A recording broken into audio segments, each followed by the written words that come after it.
Kemudian speaker yang kedua ada Mas Adrian. Beliau saat ini adalah CEO di Arga Pro.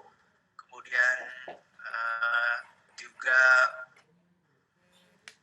berbekal ini ya, alumni dari luar negeri juga di School Management Cranfield University. Nanti detailnya beliau juga akan memperkenalkan diri kepada teman-teman semuanya. Oke, rekan-rekan, itu sekilas tadi karena kita tidak mau menghabiskan waktu karena memang pembicara ini sangat padat sekali ya. Waktunya hanya sekitar 15 menit per sesi. Jadi untuk sesi pertama ini supaya tidak melebar dan Mas Rama, jadi nanti fokus kepada Mas Rama sebagai praktisi atau DO, bagaimana menghadapi dampak dari pandemi ini, kemudian strateginya seperti apa, Mas? Nah, jadi itu mungkin nanti yang Mas Rama fokus untuk materi yang pertama ini. Mungkin itu Mas Rama, waktu dan tempat saya persilakan Mas Rama untuk berikan materi yang pertama ini, Mas Rama, terkait topik kita pada siang hari ini. Waktunya dimulai dari sekarang, Mas. Oke, halo semuanya. Izinkan saya presentasi khusus untuk di bidang saya. Mungkin saya share dulu ya.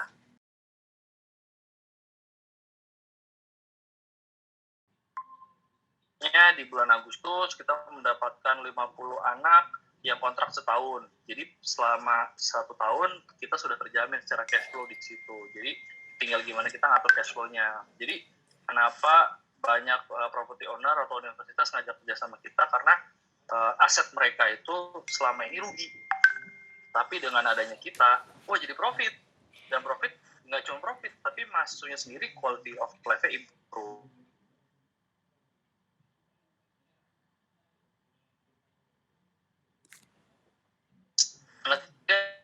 Ini yang paling penting sih.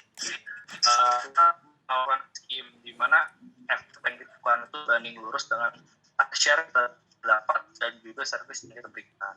Jadi gimana versi kita partnership sama University contoh kemarin di Prasetya Mulia, Universitas Pajajaran, kita langsung direct kerjasama dengan mereka.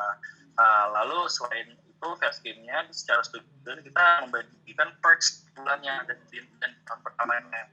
Jadi contohnya kalau anak dorm masuk ke dorm dapat t-shirt, tote bag, money, voucher, notebook.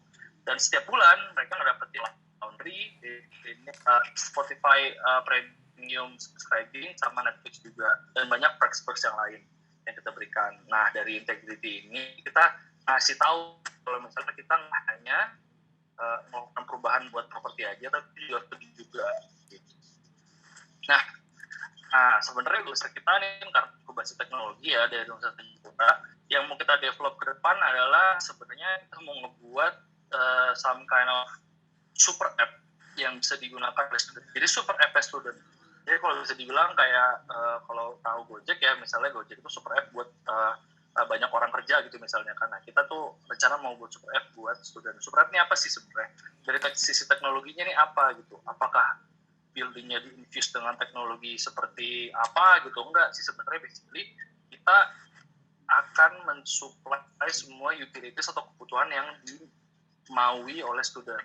Basically yang pertama sebenarnya post pandemi ini membuat kita kan jadi males ke kosan kan, atau enggak males ngecek kosan kalau misalnya punya kosan baru. Nah, kita akan menyediakan 360 virtual tour. Jadi kalian nggak usah capek-capek masuk sana cari apa segala macam, nggak usah. Sekarang kita punya through our web app bisa masuk virtual tour. Terus selanjutnya adalah dorm meals ini kalau kalian tahu di masa post pandemi lagi, anak-anak kan biasanya nge-cafe di luar buat ngerjain tugas segala macam. Nah, sekarang kan nggak perlu. Kalau kalian takut kafe segala macam, kita perlu. Jadi dalam kampusnya ini, dalam kosannya mereka ini di dalam mereka udah terprovide macam through teknologi, dan ini semua kita provide. Yang selanjutnya adalah payment kita udah nggak pusing lagi mesti harus scan orang tua transfer atau kayak gimana, kan bisa jauh payment system. Nah, selanjutnya adalah inovasi event kita. Basically yang kita lakukan untuk educate teman-teman di dalam asrama ini biar tetap hidup, biar tetap kreatif adalah yang pertama biasanya kita lakukan event activation. Dulu sebelum pre-pandemic, sebelum pandemic, kita mengadakan sering dorm edit talk sama barbecue night. Nah, selanjutnya adalah plan kita untuk kedepannya. Yang ini belum ada Tanjung Pura sih, ya insya Allah di Indonesia Timur, Indonesia bagian Barat juga kita mencoba mengepakkan sayap selanjutnya. Ini plan kita sih basically. Nah, sekian dari saya.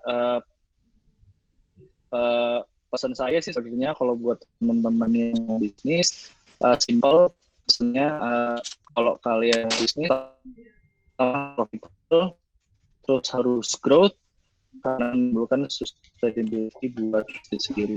Thank you very much. Oke, terima kasih Mas Rama, tadi sudah memberikan kita insight yang sangat menarik ya tentang DOM. Jadi ini startup yang fokus mempertemukan antara mahasiswa atau student yang ingin mencari tempat penginapan atau asrama ya. Selama ini mungkin sedikit konvensional ya kan. Nah, ini bagaimana DOM ini menawarkan pelayanan yang mendekatkan mahasiswanya tadi supaya lebih memudahkan untuk mendapatkan asrama dengan melalui teknologi seperti itu. Mungkin nanti sebelum materi kedua, saya sampaikan dulu buat teman-teman semuanya yang ingin bertanya untuk sesi 1 ini bisa nanti juga menulis di kolom komen ya, kolom komen. Jadi pertanyaan untuk sesi pertama ini bisa sambil ditulis di kolom komen. Nanti saya akan pilih beberapa pertanyaan. Kemudian akan ada door prize juga Mas. Ya. Mau nambahin juga semangat kita buat dorm itu sendiri sebenarnya buat bis juga. Jadi pertama kali saya kenal Mas Adrian juga nggak jauh-jauh dari pertemanan kuliah atau pertemanan SMA nih. Jadi Mas Adrian ini teman sebangku saya. Jadi sebenarnya dari dorm itu sendiri bisa menghasilkan bisnis. Jadi kita mau dorm itu sebagai inkubator juga sebenarnya buat mereka menemukan partner-partner bisnis mereka untuk kedepannya gitu. Lanjut Mas. Siap Mas Rama, ini mudah-mudahan nanti bisa sampai ekspansi ke Kalimantan ya. Ini amin. Di Universitas Pulan ini. Ini semakin banyak dom-dom di universitas. Kalau bisa di seluruh Indonesia, bukan hanya di Indonesia nih Mas. Amin. Ekspansi ke luar negeri juga ya. Ya amin Mas. Amin. Ke Eropa. Oke amin. Nanti kita akan masuk ke materi yang kedua. Jadi silakan tulis dulu pertanyaan-pertanyaan terkait materi yang pertama tadi di kolom komen. Kemudian nanti untuk di sesi door prize nanti akan dipilih 2 pertanyaan terbaik ya. 2 pertanyaan terbaik. Ini bisa dari sisi komentar juga bisa dari pertanyaan langsung. Jadi nanti saya akan juga buka kesempatan untuk teman-teman langsung bertanya. Nah, kemudian juga diberi kesempatan buat 1 orang yang akan mendapatkan door prize membuat kesimpulan. Nah, nanti silakan kesimpulan yang terbaik nanti akan dipilih untuk mendapatkan door prize yaitu berupa e-money ya. Kemudian juga ada door prize quiz di IG Arga Pro. Jadi buat teman-teman semuanya silakan panteng lihat di Arga Pro IG, nah, di situ ada quiz ya. Kemudian untuk teman-teman juga saya informasikan untuk nanti di sesi setelah selesai sesi kedua ini teman-teman akan diberikan link ya, link untuk diisi khususnya untuk teman-teman yang akan nanti mendapatkan sertifikat. Jadi buat teman-teman semuanya yang sudah bergabung harus mengisi link yang akan diberikan nanti di sesi kedua ini, kemudian diisi dan akan mendapatkan sertifikat. Baik, terima kasih Mas Rama. Nanti tetap stay dulu. Nanti akan ada sesi tanya jawab. Selanjutnya kita akan ke Mas Adrian M. Rahmansyah selaku CEO Arga Pro yang tadi sudah saya kenalkan secara singkat. Jadi ini temanya terkait dengan fintech sebagai solusi pembiayaan. Jadi karena Arga Pro ini adalah sebagai digital financial, nanti bagaimana sih Mas perkembangan dan solusi keuangan khususnya bagi milenial dan founder startup ini, khususnya juga terkait dampak pandemi ini, Mas. Nah, jadi ini juga pelajaran buat kita ya, bagaimana mengolah keuangan yang baik ya. Kepada Mas Adrian, waktu dan tempat saya persilakan, Mas. Selamat siang. Oh, siang, Mas. Silakan, Mas. Ya, apa kabar semua nih? Ini karena di mood kan jawabnya baik, bahagia. Jadi ini sebenarnya pulang kampung. Jadi ayah saya berasal dari Pontianak. Jadi Pontianak dulu kalau pulang kampung ke Jalan Sudirman di Pontianak sana. Jadi Oke, Mas. senang banget bisa sharing juga di sini kesempatan sama Untan Pontianak. Jadi sesuai judul, jadi judul hari ini P2P Lending bagi solusi pembiayaan bagi milenial dan startup di era new normal ya, setelah pandemi ini. Jadi kita langsung aja. Pertama-tama mungkin tentang fintech lending ya. Jadi kalau kita bicara fintech lending, mungkin secara umum kita harus bicara tentang fintech landscape di Indonesia. Karena mungkin orang-orang masih suka pada bingung ya, fintech itu ada yang bilang GoPay itu fintech, terus pinjol-pinjol itu juga fintech gitu. Jadi memang secara umum benar sih, semua itu fintech, tapi secara garis besar itu dibagi ke 5 sektor fintech itu yang dikenal di Indonesia. Jadi yang pertama ada payment, itu yang misalnya GoPay untuk pembayaran, OVO, atau juga yang sifatnya untuk transaksi di e-commerce seperti untuk payment gateway dengan Mitrans, dengan AutoPay. Nah itu di bidang payment. Terus juga ada fintech yang untuk investment seperti di Bareksa, Stockbit, itu juga untuk aplikasi-aplikasi yang kita bisa gunakan trading saham. Terus juga ada insurtech, jadi sekarang asuransi juga sudah mulai growing nih. Jadi untuk yang cari asuransi atau yang perlu asuransi itu nggak perlu lagi mungkin ketemu agent asuransi, tapi bisa langsung akses di platform insurtech yang ada. Terus juga ada agregator ini mungkin seperti tempat kita untuk membandingkan layanan-layanan keuangan, produk-produk keuangan yang kita minati. Misalkan kalau kita mau cari kartu kredit gitu, kita mau lihat kartu kredit mana sih yang suitable untuk kita, nah itu bisa ke agregator, platform-platform agregator seperti dicermati gitu. Nah, yang besar juga di Indonesia adalah fintech lending. Nah, di fintech lending ini mungkin jumlahnya hampir 160-an platform yang saat ini resmi terdaftar dan diawasi oleh OJK. Salah satunya kami, Argapro, dan juga ada beberapa ya, itu bisa dilihat semua pemain-pemainnya, ada Akseleran, ada Vivaku, ada Amarta gitu, yang sekarang ini mulai tahun 2019 ke belakang ini juga sudah mulai ekspansi ke wilayah-wilayah di luar Pulau Jawa gitu. Dan semoga Argapro insya Allah tahun depan bisa buka juga nih di Pontianak. Nah, terus kalau kita ngedalamin apa sih P2P Lending itu? Sebenarnya P2P Lending itu adalah platform jasa keuangan yang kita ini sebenarnya mempertemukan antara pemberi pinjaman dan juga penerima pinjaman. Jadi kita bukan platform yang ngasih pinjaman sebenarnya, tapi kita lebih seperti bursa untuk mempertemukan mereka berdua, di mana nanti kita sudah punya pakem-pakemnya, produk-produknya yang mungkin bisa dipakai oleh penerima pinjaman untuk mendapatkan funding dari pemberi pinjaman, gitu. Di mana nanti di situ dilakukan berbagai aktivitas. Salah satunya adalah perjanjiannya, terus juga nanti ada KYC dan juga tentunya transaksi untuk disbursement dan juga untuk pembayaran baliknya atau repayment. Dan semuanya itu dilakukan secara online.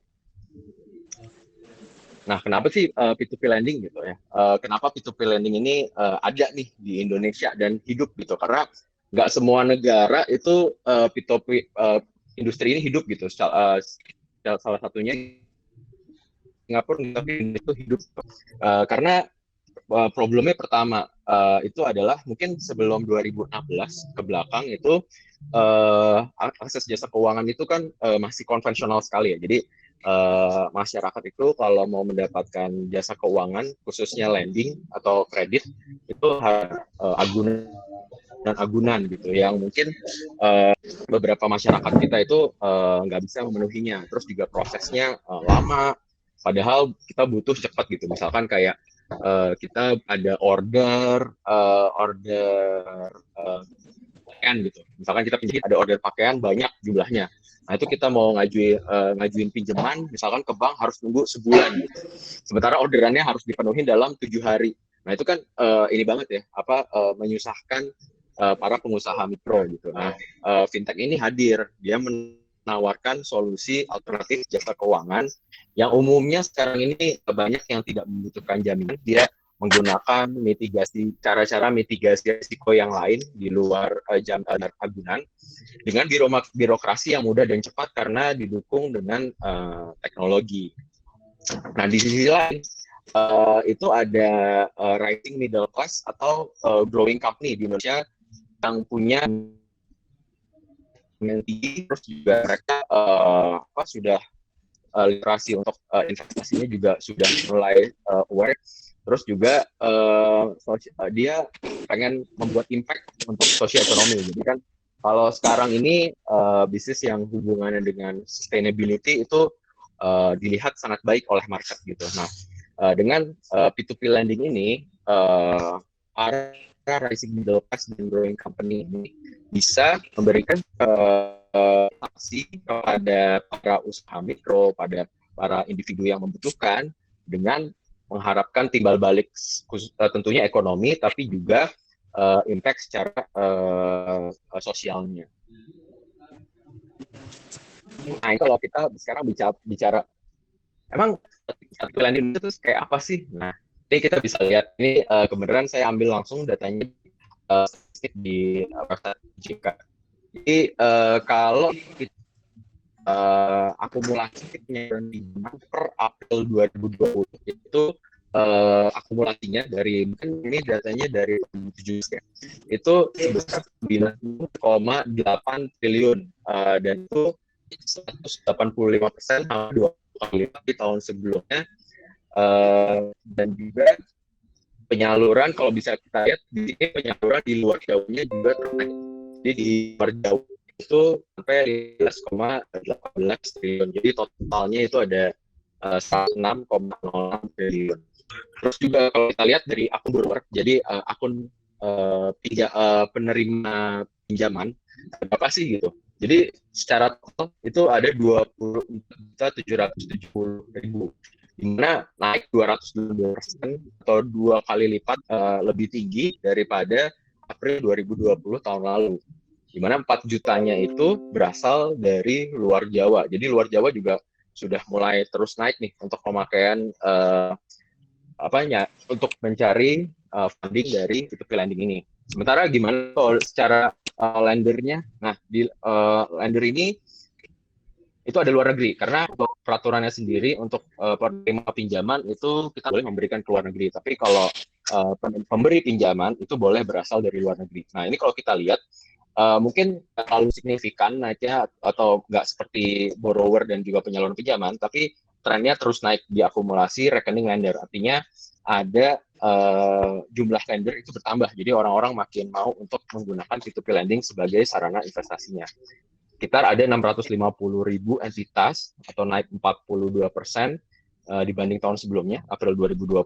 Dan juga kita lihat di sini ada kenaikan juga. Lender-lender dari luar Pulau Jawa nih juga udah mulai naik nih sampai ke 109.652. Nah ini kalau kita lihat outstanding pinjamannya itu juga tentunya mengikuti dengan jumlah pinjaman, akumulasi pinjaman itu naik menjadi 13,75 triliun posisinya di April 2020 dan value itu naik dibanding tahun sebelumnya yang cuma atau naik 67,25%. Nah ini karakteristiknya bisa dilihat juga kebanyakan nih kalau kita membahas tema milenial, jadi kalau di sini kita lihat juga memang pengguna P2P lending itu kebanyakan milenial. Jadi sekitar 70% baik lender dan borrower-nya itu adalah millennials. Jadi juga millennials growing secara statistik. Jadi ini pengguna P2P lending juga ikutan growing juga. Nah, apa sih peran fintech P2P lending ini? Yang pertama itu adalah membantu pemenuhan kebutuhan pembiayaan dalam negeri yang masih sangat besar. Jadi memang pasarnya fintech itu masih sangat besar. Jadi kalau ada survei OJK di tahun 2016 kalau nggak salah, itu kebutuhannya sekitar 1,6 triliun untuk pendanaan. Nah, itu juga baru terpenuhi sekitar itu baru sekitar 40% yang terpenuhi. Jadi 60%-nya itu belum terpenuhi gitu, dan belum merata. Jadi masih pendistribusinya masih terkonsentrasi di Pulau Jawa aja. Nah, dengan adanya fintech ini diharapkan dapat meningkatkan inklusi keuangan nasional dan juga dapat mendorong UMKM untuk ekspor, di mana kita bisa memberikan manfaat untuk di neraca perdagangan di Indonesia. Nah, mungkin tak kenal maka kata sayang, jadi sekarang kita mungkin kenalan juga sama Argapro. Jadi Argapro adalah fintech P2P lending-nya. Kita didirikan tadi udah disebutkan sebelumnya tahun 2019 di bawah bendera PT Arga Berkah Sejahtera. Kita fokus untuk lending produktif untuk pembiayaan usaha mikro. Saat ini kita bekerja sama dengan 3 mitra supplier, atau kita juga principal atau merchant partner, dan dari merchant partner ini kita juga terhubung dengan 60.000 pelaku usaha mikro. Artinya ada 60.000 pelaku usaha mikro yang bisa berpotensi untuk menggunakan layanan kita, karena saat ini juga Argapro masih closed loop, artinya kita masih hanya melayani mitra-mitra supplier prinsipal kami. Nah, di Argapro sendiri, kalau tadi kita lihat sebelumnya, di mana platform kita mempertemukan antara penerima pinjaman dan juga pemberi pinjaman. Tapi di Argapro, produknya itu supply chain financing, di mana kita tidak hanya mempertemukan mereka berdua, tapi juga kita menghubungkannya dengan mitra pemasok. Nah, ini pihak-pihak yang dihubungkan di Argapro, di mana nanti peminjam atau pelaku usaha mikro yang butuh pinjaman untuk membeli barang persediaan untuk pasokannya itu bisa mengajukan pinjaman melalui mitra pemasok kami. Jadi dia bisa pilih produk, terus habis itu nanti dari mitra pemasok itu verifikasi lagi, dan kalau mereka butuh pinjaman, mereka bisa meneruskan juannya ke Argapro. Nanti di Argapro kita akan KYC lagi dan juga akan melakukan credit scoring, apakah peminjam ini benar-benar membeli barangnya, terus peruntukannya untuk apa, dan kondisinya dia seperti apa. Secara mungkin kalau kredit itu ada 5C ya, ada collateral, capacity, karakter. Nah, itu kita juga lihat. Terus habis itu juga kalau misalkan cocok, itu kita akan tampilkan di platform, di mana nanti pihak pemberi pinjaman itu bisa mendanai peminjam-peminjam ini. Nanti ketika sudah didanai, para peminjam itu akan mendapatkan notifikasi, dan kalau di sini mungkin kalau pinjaman-pinjaman online yang lain atau fintech lending yang lain itu akan memberikan dana mungkin ya langsung ke peminjam, tapi enggak, kalau kita dananya ini digunakan untuk membayar produk ke mitra pemasok. Jadi ketika uang diterima oleh mitra pemasok, produk bisa dibawa atau bisa dideliver ke peminjam, di mana nanti peminjam akan bayar angsuran per bulannya. Jadi kalau di sini bayarnya repayment-nya itu metodenya di billing per bulan, bukan di billing di satu waktu jatuh tempo. Sehingga nanti pemberi pinjaman dapat mendapatkan manfaat ekonomi. Nah, ini merchant partner kita. Jadi merchant partner kita itu rata-rata adalah dari industri alat rumah tangga. Dan ini mungkin contoh-contoh mitra usaha kita. Jadi dia mitra usaha kita itu jualan barang-barang dari prinsipal kita seperti ini, jualan di dan ini fotonya diambil sebelum pandemi ya. Kalau sekarang mereka jualan mungkin udah pakai social distancing. Nah, ini performa Arga Pro sejak berdiri. Jadi kita baru beroperasi itu efektif di awal Februari 2020 dan saat ini sudah menyalurkan sekitar 5,5 miliar dengan total outstanding yang sekarang berjalan itu ada 2,6 miliar.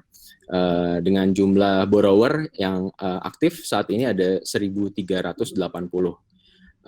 Dan dari data statistik kita itu nilai pinjaman tertinggi di 1 miliar rupiah dan juga yang tertinggi 505.000 rupiah. Nah, sekarang mungkin sesuai judul pembiayaan P2P lending bagi milenial dan startup di era new normal. Jadi ini umum sekali sih. Jadi apa sih tips-tipsnya nih untuk pinjam dari P2P lending? Nah, jadi pertama adalah tentukan tujuan pembiayaan. Jadi di lending ini ada beberapa tipe produk. Jadi ada kita kenal produktif dan juga opsi untuk syariah. Di mana kalau konsumtif itu ada yang tipenya pinjaman multiguna, misalkan butuh untuk pinjaman beli mobil gitu ya. Karena mungkin mobil itu digunakan untuk sifatnya konsumtif, maka itu bisa digunakan pinjamannya. Atau mungkin untuk liburan gitu. Nah, pinjamannya digunakan untuk liburan. Terus juga ada pembiayaan barang konsumtif, artinya mungkin kalau sering kita lihat di counter-counter handphone atau di counter-counter alat elektronik, itu biasanya juga fintech-fintech sudah mulai masuk ke toko-toko sana dan juga memberikan opsi untuk pembiayaan barang-barang yang konsumtif. Terus juga ada mungkin sekarang ini juga banyak untuk pinjaman pendidikan khususnya yang non formal seperti kayak pelatihan. Nah juga ada dan juga ada tujuan pembiayaan yang produktif yang sifatnya untuk usaha, misalkan pinjaman modal kerja atau working capital loan. Nah juga ada invoice financing ini seperti kalau mungkin di konvensional bisa disering dikenal dengan ajak piutang. Artinya ketika kita sudah barang atau mendeliver jasa, terus dia mungkin sebulan kan dibayar oleh payer kita atau oleh customer kita, maka kalau selain itu kan kita butuh untuk bayar karyawan, untuk melanjutkan order berikutnya, maka invoice financing ini bisa menjadi pilihan yang tepat. Artinya nanti kita akan menang invoice kita yang ke customer akan dari 30 hari lagi itu untuk mendapatkan cash di awal sehingga kita bisa cash flow kita bisa terbantu untuk running bisnis ke depannya. Terus yang ketiga ini yang kita lakukan juga itu PO financing, di mana kita membantu purchase order atau pembelian barang khususnya untuk pasokan atau terus juga sekarang ada online financing, mungkin di teman-teman ada yang pakai atau pakai platform lain itu kalau di sana mungkin mencapai rating tertentu itu dibukain akses untuk mendapatkan financing di situ. Itu trading yang terintegrasi dan bisa menekan online merchant financing. Sementara itu yang terakhir kita dari konsumtif maupun produktif ada beberapa P2P lending yang menawarkan opsi untuk syariah yang tentunya sudah di bawah pengawasan MUI juga. Untuk Kementerian Agama itu ada rata-rata pakai 3 produk ini, ada murabahah, ada mudarobah, ada juga yang pakai sistem qard wal ujrah. Nah ini yang bisa dipakai opsinya di syariah untuk fintech P2P lending. Nah, yang kedua tipsnya adalah hati-hati dalam memilih penyelenggara. Yang pertama adalah legalitas. Jadi penyelenggara wajib mempunyai lisensi dari Otoritas Jasa Keuangan, karena mungkin kalau kita sering dengar ya kayak pinjol-pinjol yang suka nggak responsif baca nagihnya atau seperti banyak kasus yang ujungnya kriminal, itu mungkin banyak pinjol-pinjol yang tidak diawasi oleh OJK, sehingga dalam mereka beraktivitas itu mereka tidak sesuai dengan aturan-aturan hukum yang berlaku. Oke, halo Mas Lutfi Abdurrahman. Saya mau jawab pertanyaannya. Udah bekerja sama dengan beberapa universitas Indonesia, itu apa aja universitasnya? Yang pertama di Universitas Pajajaran di Jatinangor, yang kedua di Jakarta di BSD lebih tepatnya di Universitas Perstia Mulia. Selanjutnya ini kita lagi mau kerjasama sama Presiden University di Cikarang. Terus mekanisme pendaftaran itu simple sih, lewat website aja di dorm.id. Mungkin Mas bisa coba-coba sendiri user experience-nya. Mungkin belum terlalu advance ya sekarang, lagi mau dikembangkan. Terus simple aja sih, sign up dan lain-lain, terus langsung isi form aja, nanti dikasih dashboard sendiri buat setiap student. Jadi udah ke-track sendiri history room-nya berapa dan lain-lain. Terus terus kendala ketika dorm diluncurkan, kendalanya sih basically property acquisition sih, sama property acquisition sama mencoba masuk ke universitas gitu. Itu sih kendala pertama sih.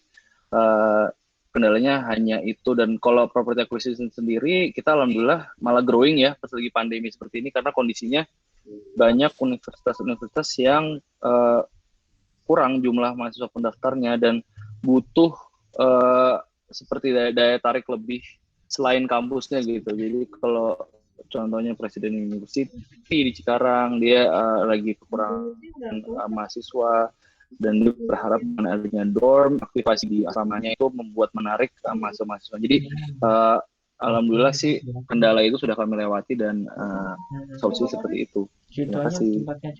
Oke, terima kasih Mas Rama. Selanjutnya Mas Adrian, terkait pertanyaan dari Mas Lutfi tadi.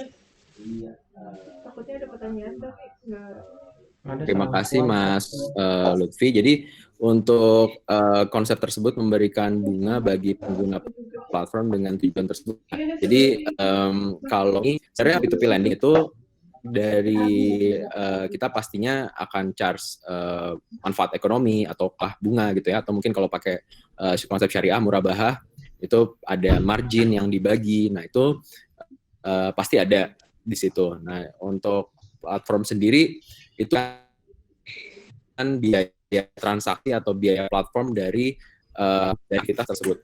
Terus bagaimana tips dan trik menjadi mitra dalam P2P agar terjadi kesepakatan yang baik. Jadi kalau menjadi mitranya di sini dalam hal borrower ya, kalau dalam hal borrower itu mungkin bisa dilihat lagi dari produknya. Tadi karakteristik produknya sesuai nggak sama apa yang mau dicapai tujuan keuangannya. Terus juga lihat lagi lihat lagi dari performa penyelenggaranya seperti apa, baik atau tidak gitu. Nah kalau misalkan di sini dalam spesifik mitranya mau menjadi mitra merchant dari Arga Pro, itu boleh banget. Jadi kalau misalkan mau menjadi mitra merchant terus punya ekosistem atau komunitas dari yang untuk memasok barang gitu, jadi bisa email aja ke hello@argapro.id. Nanti mungkin kita juga bisa sama-sama ngobrol seperti apa nih kedepannya yang bisa kita lakuin bareng-bareng, karena memang kita ada rencana dalam beberapa waktu ke depan itu mau ekspansi juga ke luar pulau. Jadi emang kita lagi lihat juga mitra-mitra yang pas nih buat kita kerjasama gitu sih. Terima kasih. Oke, mungkin tetap ini pertanyaan yang selanjutnya Mas Adrian. Ya. Selaku CEO dari Arga Pro UKM seperti apa yang bisa melakukan peminjaman? Apakah besar pendapatan yang dihasilkan dari UKM tersebut dalam persyaratan dalam melakukan peminjaman? Ini pertanyaan dari Mbak Madoni Ebrahim Manalu. Oke. Jadi kalau sekarang ini Arga Pro sendiri closed loop ya. Jadi closed loop itu artinya lendernya juga kita ada super lender sendiri, artinya ada beberapa partner lending partner kita, jadi tidak terbuka umum. Sementara di sisi borrowernya itu juga kita masih closed loop saat ini. Dari belum beroperasi masih closed loop, artinya kita bekerja sama dengan beberapa merchant partner, dan merchant partner ini punya komunitas lah. Jadi komunitas bisa komunitas kita bilang mitra dalam mendistribusikan barangnya. Nah, di Arga Pro sendiri saat ini kita masih hanya membiayai mitra-mitra yang barangnya itu didistribusi dari merchant partner kita. Seperti itu sih Mas kalau sekarang ini ya. Tapi ke depannya perlahan kalau ini juga makin baik produknya, kita nggak menutup kemungkinan kita akan buka opsi untuk mendanai UKM-UKM secara luas. Apakah ada syarat Mas terkait besar pendapatan UKM tadi untuk syarat peminjaman? Tentunya yang pertama identitas yang jelas ya, jadi kayak KTP-nya valid, terus ada identitas data dirinya valid. Terus yang kedua mungkin sedikit berbeda dengan fintech P2P lainnya. Kalau yang lain mungkin melakukan KYC atau know your customer itu secara online, full online. Kalau kita itu masih semi online, jadi masih ada proses di mana kita akan bertandang nih ke rumahnya untuk lihat kondisi usahanya, karena kan kebanyakan yang usaha di sini usahanya dari rumah ya, jadi kita harus datang ke tempat usahanya, kita lihat usahanya seperti apa, terus kita lihat karakternya. Mungkin kita juga akan tanya sama pemuka setempat ke warung sekitarnya gitu, gimana karakter si ibu ini. Nah itu kebanyakan kalau pendekatan kita lebih ke pendekatan yang humanis kalau persyaratan. Jadi tidak yang mungkin kalau ada pendapatan itu berapa, harus berapa. Nah itu juga termasuk, cuma bukan sekarang ini belum menjadi satu hal yang prioritas gitu. Jadi lebih penting kalau sekarang kita lihat sebagai di karakternya sih. Dan juga mungkin satu lagi kita lihat juga data historis, karena kita kan kerja sama merchant partner. Nah, ini yang juga yang juga penting, karena kita lihat juga bagaimana performa dia nih selama ini. Mungkin jualannya nggak besar, tapi misalkan rutin nih, nah itu mungkin bisa jadi patokan kita juga gitu. Orang ini oke nih jadi mitra atau jadi borrower kita gitu. Oke, makasih Mas Adrian. Ini lanjut pertanyaan dari Mbak Madoni lagi, tapi khusus untuk ke Mas Satria ya, terkait sekarang ini lagi pandemi, tentu kampus banyak melakukan pembelajaran secara online. Artinya mereka akan melakukan aktivitas belajar itu di rumah saja seperti itu. Nah, terus bagaimana tentu pendapatan asrama akan menurun drastis. Jadi bagaimana DOM sendiri mensiasati agar pendapatan pemasukan dari bisnis ini tetap bisa berjalan? Bagaimana menutupi pengeluaran dalam merawat fasilitas asrama tadi? Silakan. Oke. Iya, ini cukup singkat dan tadi sudah saya jelasin di PowerPoint gimana menghadapi pandemi ini, karena banyak yang online, jadi banyak yang pulang ke rumah gitu istilahnya kan. Cuman pada kenyataannya di tempat kita, mereka sendiri banyak yang tetap di kosan, banyak tetap di asrama karena di rumah dia nggak bisa fokus belajar. Terus yang kedua banyak sekali juga anak rantau yang di luar Pulau Jawa yang nggak bisa pulang. Jadi sebenarnya actually mereka sendiri butuh tempat juga di situ, dan peneran ada, dan alhamdulillah gimana cara kita mengadaptasinya untuk mengatur cash flow kita, kita adakan diskon karena banyak juga teman-teman mahasiswa yang tidak mau pindah dari tempat kami, cuman tidak mau juga bayar terlalu mahal gitu. Jadi strateginya adalah kita buat price adjustment yang fit buat dia. Jadi kita buat research dulu ke mereka, kita buat kuesioner kira-kira harga yang pas menurut mereka berapa, karena mereka hanya nyimpen barang dan pulang pergi, kadang bisa lama, kadang-kadang bisa sebentar gitu kan, tapi tetap mau menggunakan space-nya gitu. menurut kita industri student house ini nggak cuma tempat tidur, jadi emang buat space-nya dia uh, untuk belajar dan berbuat kreatif ya istilahnya. Jadi untuk adjustment pada saat pandemi mungkin activation yang tadi kita lakukan langsung ke university dan selanjutnya in terms of pricing kita adjust seperti itu. Dan kedepannya mungkin Dorm memang menjadi hub-nya mereka ya, kan banyak sekali yang universitas itu kan nggak di tengah kota ya, nggak deket rumahnya masing-masing, memang jauh kan. Jadi memang justru malah pandemi ini masuk ke konsep kita, which is jadi student hub mereka di saat mereka off campus gitu. Jadi sekarang semuanya mau nggak mau harus off dan sekarang juga mau off banget dia nggak bisa belajar bareng, bisa sih pakai video call cuman enakan ketemu bareng gitu kan. Jadi sebenarnya hubnya mereka buat grow itu kita sediakan selain di rumah mereka. Jadi actually jujur aja sih selama pandemi ini kita malah grow dan konsep kita malah masuk dan sekarang kita bisa mulai fully tech gitu. Thank you.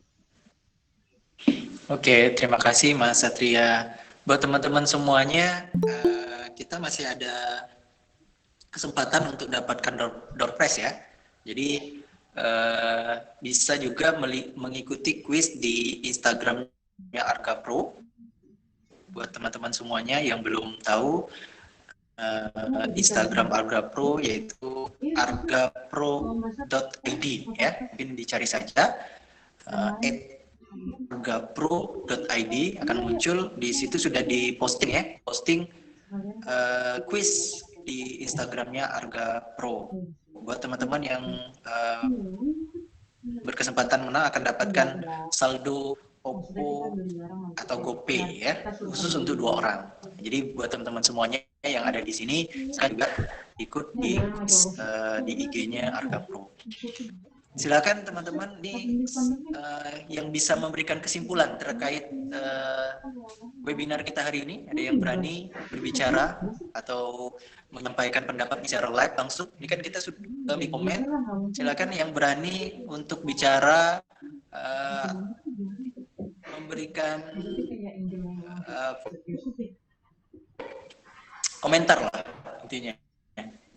Silakan. Kalau tidak ada, saya akan pilih satu pertanyaan lagi. Ada yang ingin berbicara, berikan kesimpulan atau apa yang didapat pada siang hari ini? Kebanyakan mereka aktif di ini ya, di komen ya.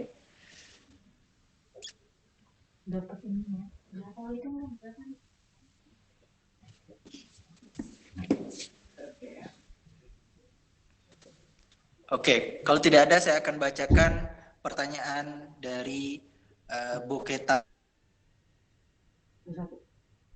Mas Rama, problem jika ingin berwirausaha adalah mindset. Ya.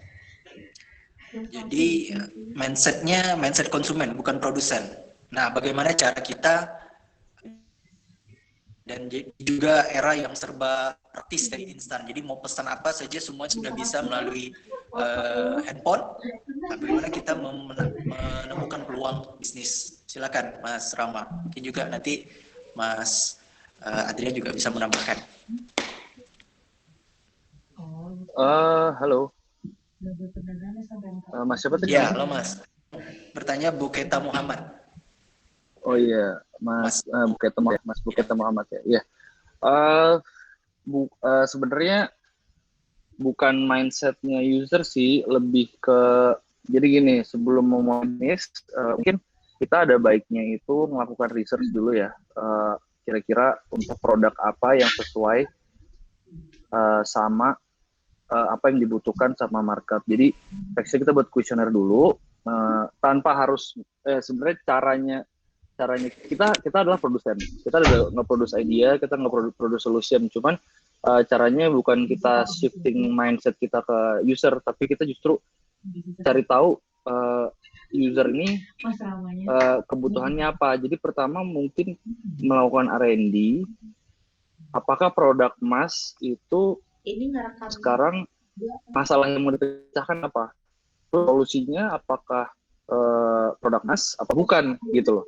Nah dari situ bergerak kan. Nah dari situ kan data-data yang diambil itu kan dari konsumen. Nah, itu yang diambil sebenarnya. Jadi ilmu-ilmu konsumennya itu terus diambil, tapi tetap Mas punya fondasi, itu idea Mas. Misalnya dorm. Dorm yang bisa memecahkan solusi mereka. Jadi kita provide seluruh data yang kita research itu, problemnya ternyata ini, oke kita buat produknya seperti ini. Jangan sampai nanti sampel of consumernya itu dikit atau salah yang dicari, kita salah. Basically mindset itu bukan jadi mindset consumer sih, mindset tetap mindset pengusaha. Cuman konsumernya ini sebagai data kita untuk menggali lebih dalam lagi apakah produk kita sesuai untuk memecahkan solusi masing-masing. Jadi menurut saya sebenarnya buat bisnis itu nggak cuman cuan atau nggak cuman bisnis-bisnisan, cuman menurut saya bisnis tuh zaman sekarang melalui teknologi itu harus memecahkan suatu solusi dari suatu permasalahan. Seperti itu. Jadi kalau misalnya hanya menimbulkan profit aja, menurut saya itu nggak sustain juga. Jadi perlu integrity juga yang kita perlu idealisme juga yang kita tinggal mesti kita tinggikan gitu idealisme kita. Jadi start dari research konsumen sih Mas kalau mau start bisnis. Sekarang kan sosial media juga udah bisa banget jadi sarana ya kita untuk nge-search kira-kira yang dibutuhkan konsumen tuh sekarang apa sih gitu loh. Jadi sebenarnya start dari sosial media Mas, terus influence bisnis yang Mas mau buat tuh siapa gitu, terus kompetitornya siapa, dari situ buat analisa, langsung buat produk ya Mas. Seperti itu. Oke, terima kasih Mas Rama. Mungkin Mas Adrian ingin menambahkan? Kalau saya sih setuju sih sama Mas Rama tadi ya. Pertama memang kita harus mulai dari perspektif. Jadi bukan mindset ya, tapi perspektif customer seperti apa. Jadi nanti dari perspektif itu kita coba desain suatu produk yang memang memecahkan masalah gitu ya. Nah mungkin ya kalau yang biasa kita lakukan di Arga Pro itu biasanya kita membuat yang namanya minimum viable product. Jadi kita biasanya mengeksekut dari hasil market research itu dengan produk sederhana yang kita tes di skala kecil gitu. Nah dari situ kita ada apa sih kelemahan yang masih ada nih di produk ini sampai kita iterasi terus sampai memang bisa growth. Jujur aja waktu Arga Pro pertama kali launching itu kita nggak langsung execute besar-besaran, tapi kita execute secara kecil. Waktu itu di bulan Februari itu gagal total. Terus abis itu kita ulang lagi, kita tracking lagi apa saja yang masih kendala. Kita implementasi lagi di bulan Maret waktu itu, masih gagal total lagi. Akhirnya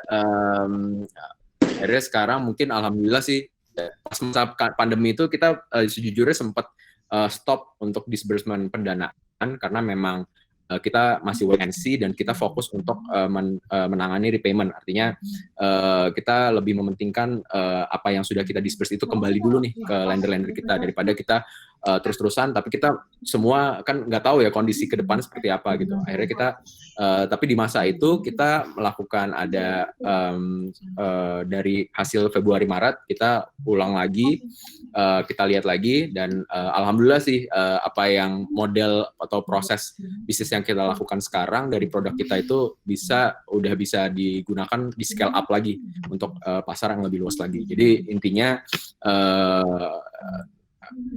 kita harus bikin minimum viable product di wilayah kecil dan diulang-ulang terus sampai ketemu yang pas nih obatnya untuk menangani kesulitan di lapangan. Oke, terima kasih Mas Adrian. Buat teman-teman semuanya, ini jangan lupa untuk mengisi link yang sudah dibagikan oleh Inkubator Bisnis Teknologi ya. Situ ada presensinya. Kemudian untuk e-sertifikat nanti juga akan diambil dari data yang teman-teman isi. Baik, teman-teman semuanya, kita sudah masuk ke sesi ini ya, penutup.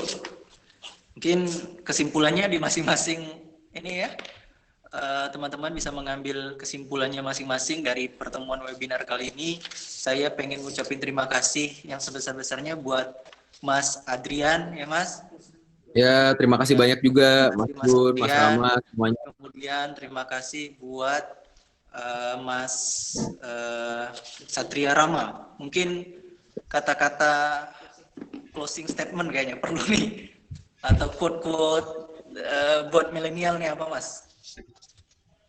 Siapa dulu nih? Disiapin dulu. Gue dulu. Nah, biasanya Ya, saya dulu. founder startup itu ada quote-quote menarik gitu kan? Iya. Ya, Mas. Kalau dari saya, in terms of this entrepreneurship sih, quote saya sih jangan pernah takut gagal, terus belajar terus. Belajar tuh nggak cuman baca buku, tapi grit. Kalau kalian mau, pasti bisa. Sebenarnya gitu. Siap. Mantap. Yes. Terima kasih. Sukses Mas ya semuanya. Terima kasih banyak. Mohon maaf harus duluan nih habis Mas Adria closing. Padahal kita Nah, pengen ada foto bersama dulu nih Mas. Oh iya oke foto bersama dulu deh. Oke. Nah, nanti ada foto bersama nih Mas. Mas Ya, oke. Ya kalau nambahin dari Rama, jadi yang pertama itu kita harus memperluas koneksi juga. Terus juga kalau mau berusaha baiknya juga kita harus punya mentor yang membimbing kita gitu. Jadi kita lebih punya arahan nih dalam mengelola bisnis kita. Terus juga kalau dari saya mulai dari hal kecil dulu ya. Jadi kita jangan lompat ke suatu hal yang terlalu besar, muluk, tapi kita mulai dari hal yang kecil dulu. Yang penting jalan dulu aja. Gitu. Nanti kita dapat snowball effect-nya.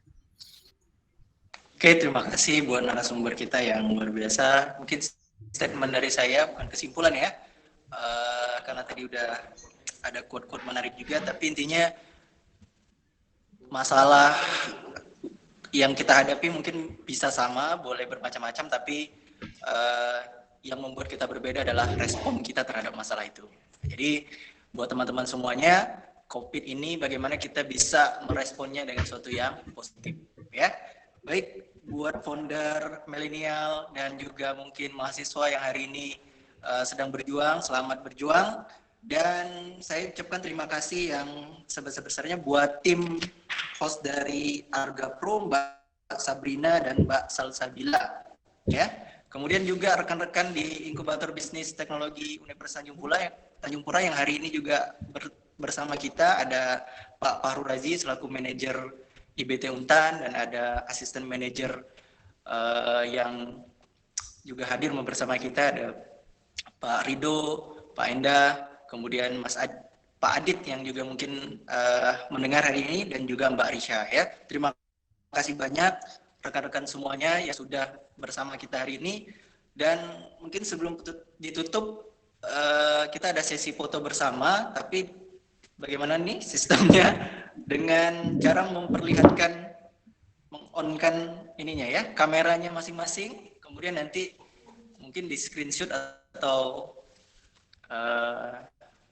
di take picture ya bersama-sama. Silakan. Mungkin sedang apa sekarang mungkin ketahuan jadinya ya.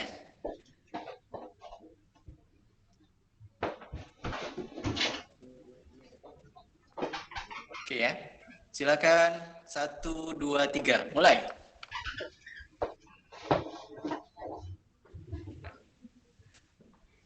Oke, sudah ya? Oke, terima kasih banyak. Mohon maaf kalau ada kekurangan. Mudah-mudahan kita bisa ketemu lagi di webinar-webinar selanjutnya. Terima kasih Arga Pro. Terima kasih juga Mas Satrio, Mas Adrian. Semoga usahanya kemudian pekerjaannya lancar dan semakin ekspansi ke seluruh Indonesia, insya Allah. Amin ya rabbal alamin. Baik, saya selaku moderator mohon maaf atas segala kekurangan. Terima kasih banyak. Wabillahi taufiq wal hidayah. Assalamualaikum warahmatullahi wabarakatuh. Waalaikumsalam warahmatullahi wabarakatuh. Waalaikumsalam. Oke, teman-teman, terima kasih semuanya. Terima kasih ya. Oh ya, presensinya silakan diisi untuk mendapatkan e-sertifikat. Oh, ini baru muncul nih gambar-gambarnya. Udah ya, kita sudah foto tadi. Silakan bisa meninggalkan ruangan Google Meet-nya.